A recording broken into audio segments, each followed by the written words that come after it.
सरकार का हर आंकड़ा फर्जी और हमारा पत्रकार साथी सही बोल रहा है, हम इसको धन्यवाद देते हैं। कुछ ट्रेनें खाली आ रही हैं, सुनने में आया गोरखपुर वाली खाली ट्रेन गई है पूरी, और नहीं मानते अभी वीडियो दिखा सकता हूं मैं आपको। नहीं वो छोड़िए, हम उन पर चर्चा नहीं करना चाहते हैं, लेकिन ये बात मोटी मोटी मान लीजिए कि बीजेपी का हर आंकड़ा फर्जी है। याद कीजिए नोटबंदी में क्या कहा, भ्रष्टाचार कम हो जाएगा, काला धन खत्म हो जाएगा। आज बताइए भ्रष्टाचार कितना बढ़ गया, पत्रकार साथियों से बेहतर कोई नहीं जानता होगा। और इसी नोटबंदी के बाद जीएसटी आ गया, जीएसटी से बताओ व्यापारियों का नुकसान हुआ कि नहीं हुआ, व्यापारी बर्बाद हो गया। और अभी नई तरह की लड़ाई चल रही है, कानपुर में सभी कारोबारी कानपुर छोड़ करके जा रहे हैं। सोचिए कारोबार अगर चला गया कानपुर से, ये कारोबार तो ला नहीं पाए।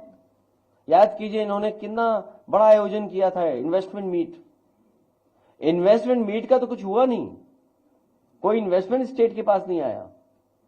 लेकिन जो कारोबारी पहले से थे, जिनका कारोबार हो रहा था, चल रहा था, वो कानपुर छोड़ करके जा रहे हैं, लखनऊ छोड़ करके जा रहे हैं। ये इनकी जीएसटी वसूली और इनके भ्रष्टाचार की वजह से छोड़ करके जा रहे हैं।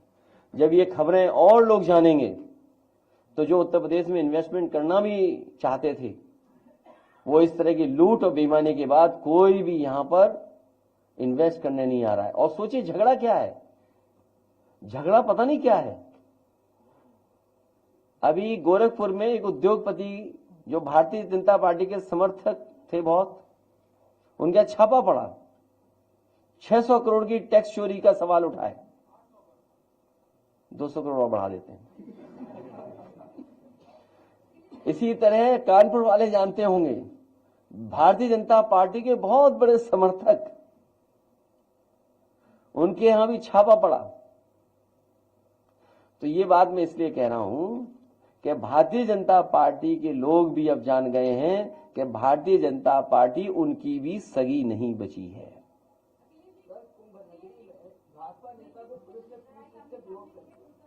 वो मैंने ट्वीट कर दिया, वो एसटीएफ का सवाल है।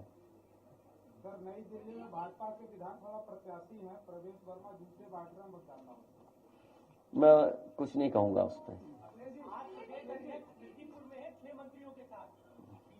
बाकी क्यों छोड़ गए, इन्हें भी ले जाओ। हाँ भाई, मंत्रियों ने जब काम किया हो, आप बताइए जिस विभाग में सबसे ज्यादा भ्रष्टाचार है, गांव गांव या किसान बैठे होंगे, घर घर जल वाला, बताओ उस अधिकारी को प्रधानमंत्री सम्मानित कर रहे हैं। आप हमसे बेहतर समझते होंगे, पत्रकार साथी यहां बैठे हुए लोग। मंत्री नहीं बन पाया एक, जिस व्यक्ति को मंत्री बनना था नहीं मंत्री बना पाए, दूसरे को मंत्री बनाया गया। और जिस अधिकारी पे सबसे ज्यादा सवाल उठते हैं, उंगली उठते हैं, उसे बताओ प्रधानमंत्री जी का अवार्ड मिल रहा है।